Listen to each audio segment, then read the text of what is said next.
When I was first getting into guns in high school and college, I would watch these YouTube videos where people would talk about how you get what you pay for and you can't trust cheap products and they're going to fail on you when it really counts. And so I was just curious why I would look at Amazon and see all of these items with 4 or 5 star reviews that were a lot like this. Really cheap, less than $20. This is a EZShoot flashlight that was on Amazon. The company offered to send it to me, and because of my curiosity, I usually say yes.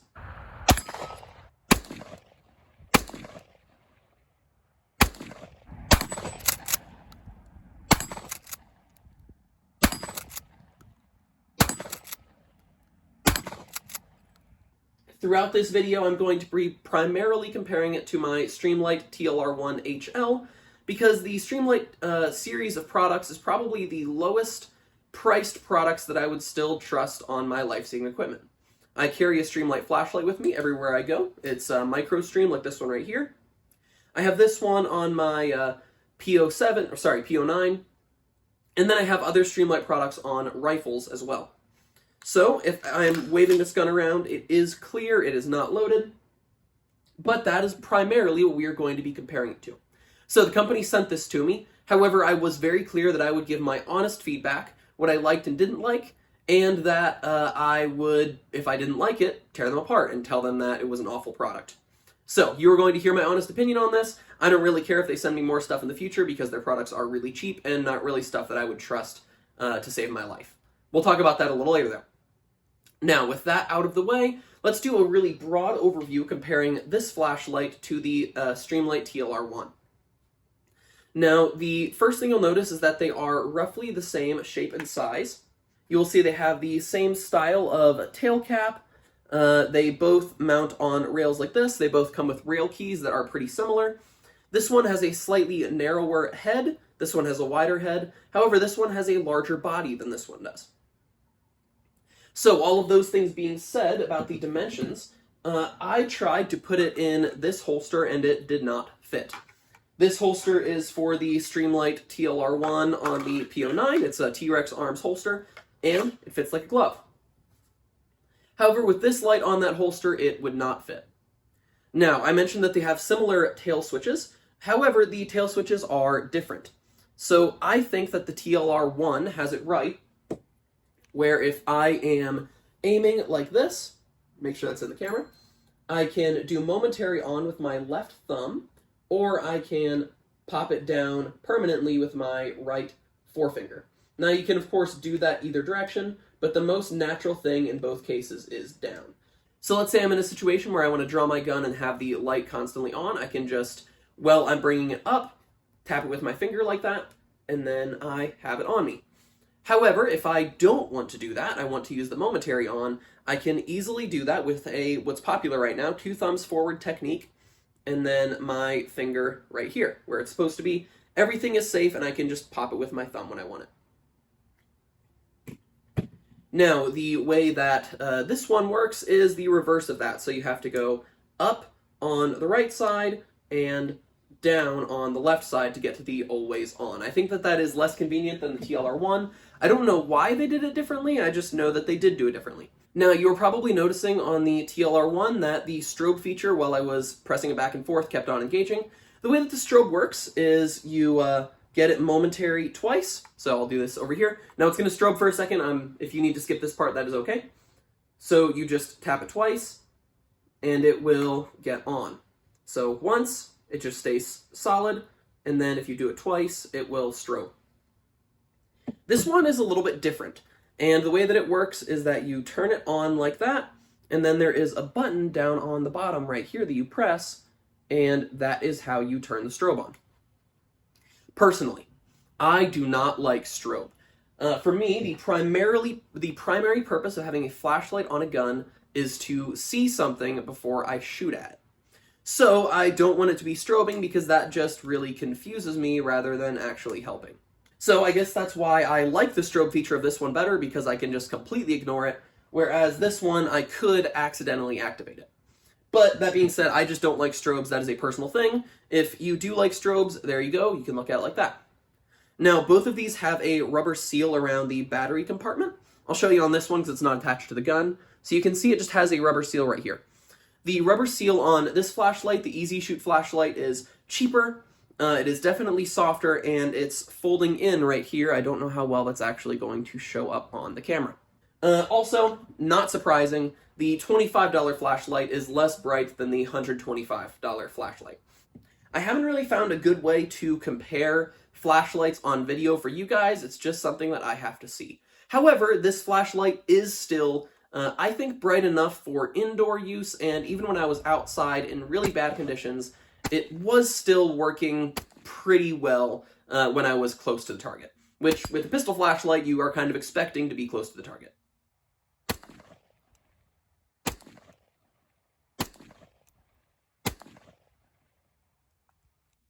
Now, I guess you could use rechargeable batteries in the TLR1, but in general, it's not a rechargeable flashlight. However, this flashlight is rechargeable. So what you do is you turn it on, and then you have this little cord right here that magnetizes right there.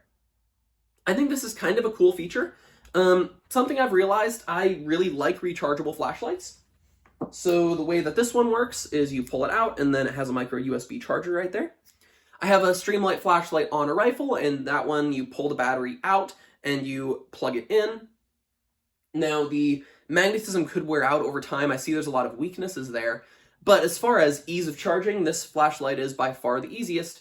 And from what I saw, it doesn't really leave anything exposed to the elements. It's pretty well sealed. So I do actually like this method of charging. And then I guess hypothetically, if you were using it for something where you wanted the flashlight to always be charged, you could leave it plugged in and then just pull it away when you need to use it. I'm not recommending that you do that. I think you'd wear out the batteries, but I guess it is an option. Now, for the rest of this review while I'm talking, I'm going to drop this flashlight into some water. Now, I did take it out and shoot it in the rain and in snow and those kinds of things, so we'll talk about that as well. For the rest of this review, though, that's going to be right here, and I'm going to make sure it stays in there for at least 30 minutes. Now, something else I need to talk about with this. Throughout this review, I was testing it on a number of different guns. I was taking it on and off of different guns, and so I stripped the cross screw that holds this flashlight onto your gun. So it screws into this piece right here that's on the other end, and then this piece is right here. And then I kept on tightening it and loosening it onto different guns, and throughout the course of that process, it got stripped. That is probably less because of the weakness of this, although honestly on these types of things, screws tend to be a pretty weak point. It's just not something they put a lot of money into, so the screws tend to fade over time. If you use a flashlight like this, honestly you should probably do it with expensive flashlights as well. You should use Loctite, and you should make sure that it is connected well. With this one, that was an issue I had, was it was not connected well. I didn't have it fall off of any guns while I was using them. And I think if you attached it to a gun and left it, you'd probably be a lot more okay, but taking it on and off and on and off and tightening it really tight to make sure it didn't come off, through that process, I stripped it. Now, this would not be a review of flashlight if I didn't shoot guns with a flashlight attached to it. So, first thing I did, I do a lot of dry fire. I think it's a really cheap and easy way to practice. Let's get a snap cap in there.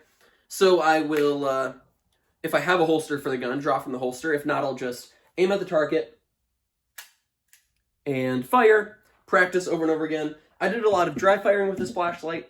Not surprisingly, it lasted through it. Dry fire is not going to be harsh on it. Dry fire is just going to make sure it works. So I would do that with the switch. I would flip it on and aim in the dark, do those kinds of things.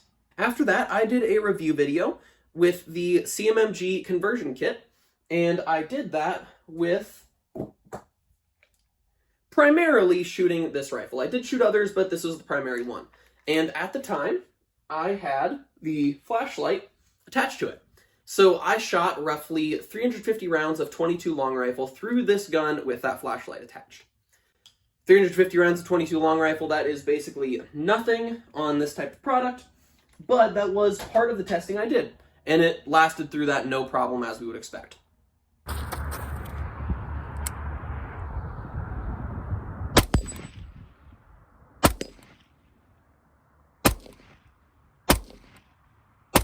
I probably put about 200 rounds through this handgun, 9mm, as well as another handgun with it attached, and again, no problem.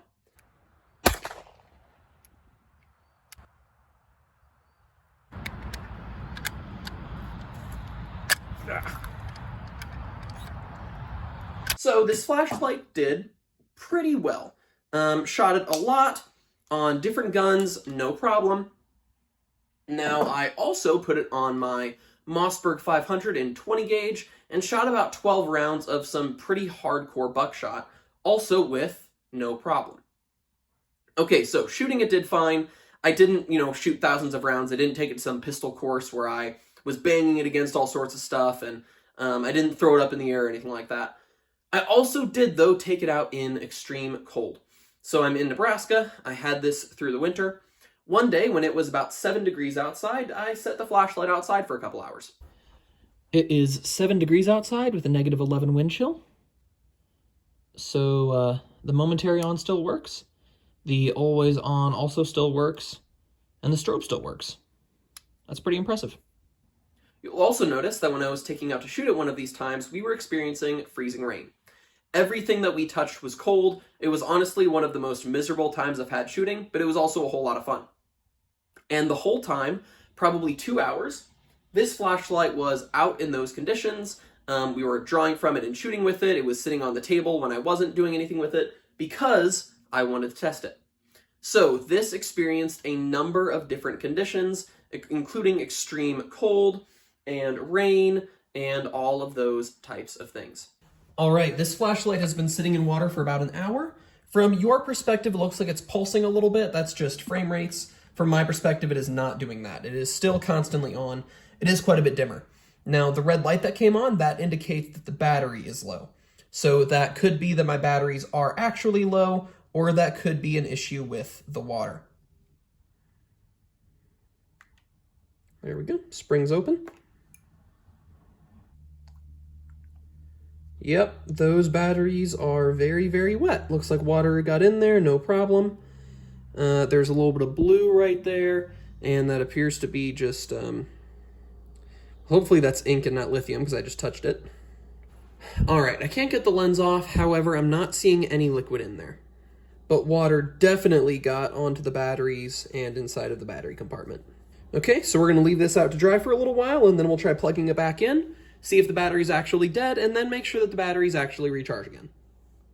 Okay, now we need to talk about real quick the pros and cons of rechargeable batteries in flashlights that you're going to use for life-saving things versus non-rechargeable batteries. One of the major issues that many people have with rechargeable batteries is a fire danger. I personally don't think that that is as big of an issue, although it is a very, very rare problem that they can have problems with causing fire. Now, second thing with rechargeable batteries is their curve with their brightness stays really, really bright, really, really bright, and then there's a sharp cutoff before the battery dies. Versus with a non-rechargeable battery or non-lithium batteries, they have a lot more of a curve so that you can see when the battery starts to go dead a little easier than, well, something like this that's rechargeable. I've had a number of times where I've been using this flashlight and I've forgotten to charge it for a little too long, and it has stopped working on me because it just cuts off. It doesn't necessarily have that gradual decline where you notice it. So I've started to see when this flashlight does dim a little bit just because I've used it a lot, but that is one hazard of rechargeable lithium batteries.